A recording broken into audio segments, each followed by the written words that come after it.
तो फिर तुम समझ लो बेईमानी की, तुम झूठ बोले, तुमने मतलब किसी को चकमा दे दिया, ये ठीक है, क्योंकि महात्मा अपने निशाने पर रहते हैं। फिर किसी को क्षमा नहीं करते। क्षमा जो स्थान है क्षमा करने, उसमें तो खूब करेंगे, यानी पापों को धोएंगे, लेकिन अगर तुम जानबूझ करके गलती करोगे, जानबूझ करके अपराध करोगे, तो फिर माफ़ी नहीं। अनजान में माफ़ी अपने अपने बुरे काम की मांगो तो क्षमा हो जाएगी, लेकिन यात्रा करो तो ठीक है, और उस पर भी फिर करोगे तो फिर कुछ नहीं हो जाएगा। फिर ये तुम होशियारी चलो, जो बताया गया अपना साधन, भजन, संयम, नियम, काम, ये वो सेवा, सत्कार, ये आपको कोई ऐसी बात बताई जाए उस बात को मत करो, लेकिन जो सब आपके लिए अच्छी बातें हैं उस बात को तुम वहाँ को अखाड़ेबाजी मत करो, क्योंकि अगले को कोई धोखा देगा, तकलीफ होगी, तो किनका नाम बदनाम होगा। कहेंगे नहीं महात्मा जी के पास रहते थे, उनके पास रहते थे, और मतलब ये इन्होंने ऐसा किया, तो ऐसा महात्मा जी ने किया, या ऐसा महात्मा जी ने कराया, या साधु जी ने कराया, तो फिर ये संगत की और महात्मा जी की कौन करना, इससे हो जाए। उनको ये आदेश दिया जाता है कि संगत से जरा थोड़ा अलग थलग रह करके भगवान का धन में होकर के भजन कर, विक्षिप्त ना हो जाए।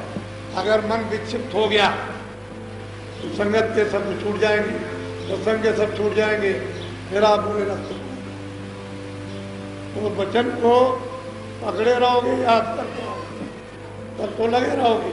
और जरा सा भी आपने वचन छोड़ा तो फट से आपको अपमान आया और धड़ाक से जमीन पर गिरे, वो कहते हैं चकनाचूर, फिर गिर गए तो बस बहुत हमारे पास होशियारी से सतर्कता से रहो।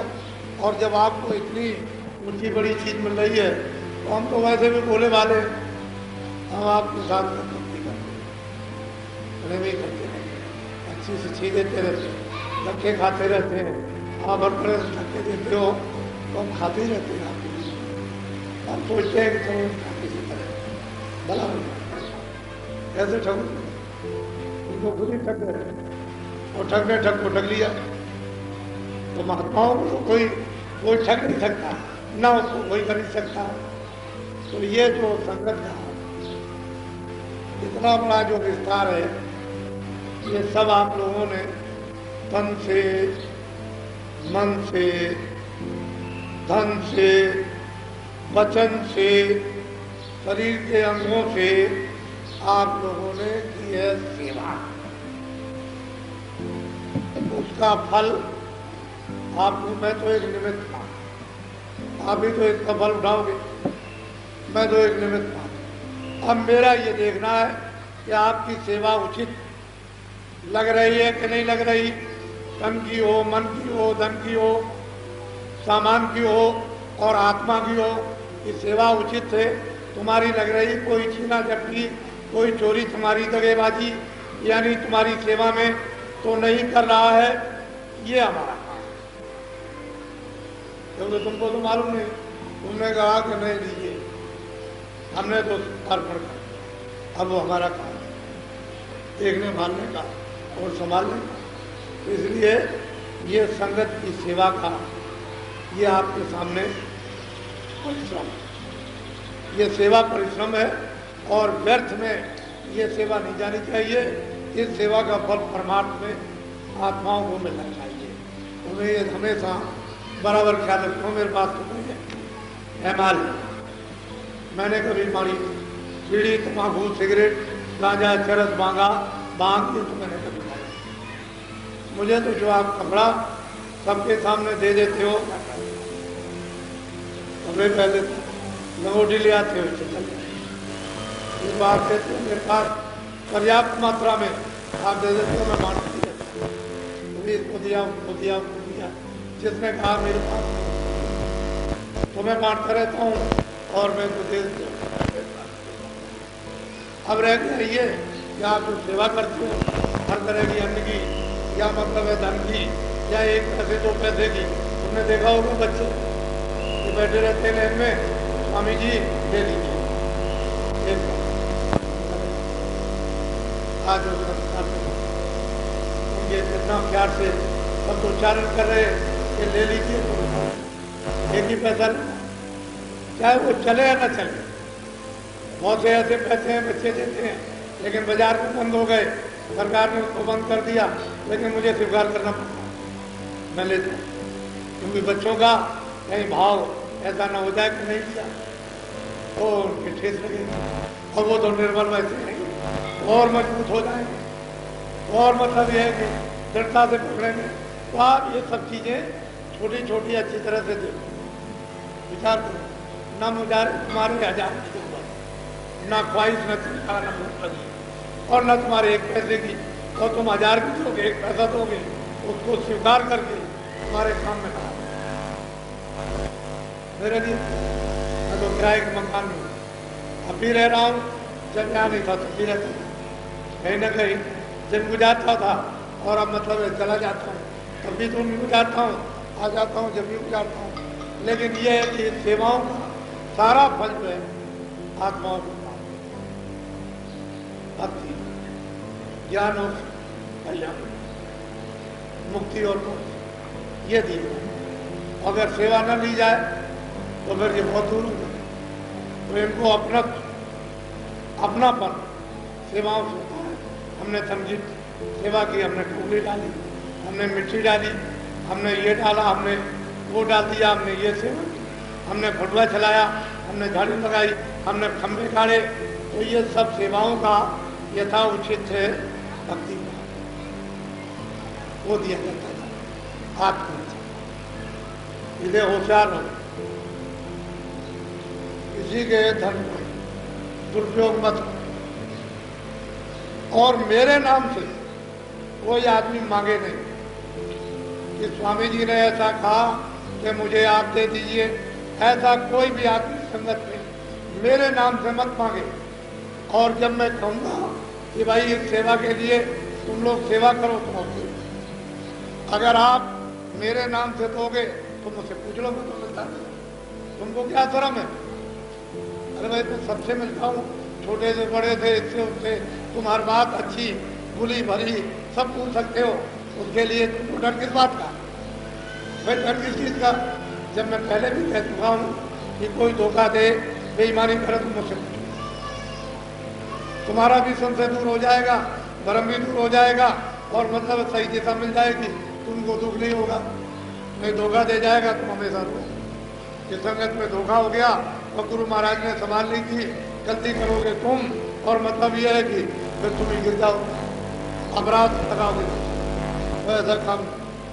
हाँ अगर कोई अपनी जिम्मेदारी पर मांगता है कि मुझे घर में या किसी काम के लिए चाहिए, आप लोग कौन मना करता है? दीजिए मेरे नाम से,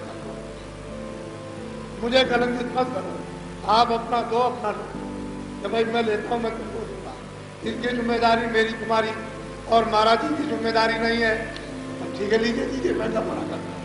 लेकिन जब मेरे नाम से मांगोगे और किसी को तकलीफ होगी अच्छी बात, ये ठीक है, तो मैं इशारा ही करता हूँ, इशारे में सब कुछ आपको समझ आता है।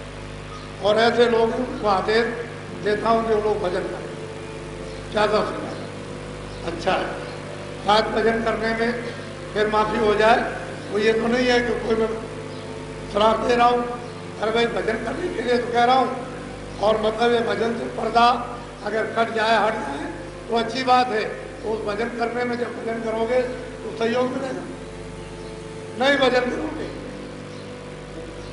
संसारियों से भी ज़्यादा नीचे चले गए और फिर माफ़ी नहीं होगी, और ऐसी जगह डालकर वहाँ फेरे जाओगे तो वहाँ चिल्लाओगे, कोई बचाने वाला ऐसा काम। और मेरे सब है, जब मैं आपको तो अपना मानता हूँ, आप मुझे कहते हो मेरे, तो मैं स्वीकार करता हूँ कि आप मेरे थे, आप। अरे मैं स्त्री और पति यही तो कहता है तुम मेरी हो, मैं तुम्हारा। महात्मा और क्या कहते हैं, भाई मैं तो तुम्हारा हूँ, तो मेरे मैं तुम्हारी सेवा करूँ, मैं तुमको देखूँ, तुम हमको देखो, सीधी बात, मोटी सी। अरे भाई वो तुमको देख रहे, उनको तुम देख, अरत परत से, यानी मतलब लक्ष्य में और भाई अगम की सूझ, तुम एक दूसरे को देखोगे, किसी में किसी चीज एकदम से उत्पन्न हो जाएगी और फिर मतलब कुछ का कुछ प्राप्त हो जाएगा। उसकी तरफ देखो, एक तुम्हारी तरफ से काम। तो सत्संगों के वचनों को बहुत अच्छी लगी। आपने देखा होगा, एक तिवारी जी मेरे साथ रहते, तो मैंने उनको आदेश दे दिया कि तुम घर पर रह करके भजन करो, अब ये संगत संगत में घूमना बंद, अब बैठ करके एक जगह भजन करो, तुम्हारा मस्तक विकृत हो गया और अब भजन करो, वो अच्छा रहेगा, समझिए अपनी आत्मा का कल्याण करोगे अच्छा। और आपको कुछ करने की, मैं आपकी तरफ से, मेरी तरफ से, मेरे साथ 10 आदमी रहेंगे, 20 आदमी रहेंगे, तो मेरा स्थान दो जानते नहीं। मैं तो आपका सेवक हूँ, जब मैं आपका सेवक हूँ और मैं सबसे छोटा हूँ, वो कहेंगे नहीं मैं सबसे बड़ा हूँ। मैं कहूँगा मैं गुरु नहीं, वो कहेंगे मैं गुरु। ये बताइए कि जमीन आसमान का कितना अंतर हो जाएगा उन साथियों में जो मेरे साथ रहेंगे। वो कहेंगे हम गुरु हैं, हम कहेंगे भाई हम गुरु है नहीं, हम तो चेले हैं, हम तो सेवक। बहुत अंतर जमीन आसमान। और उसी लक्ष्य से काम करता हूँ कि जैसे सेवक करता है।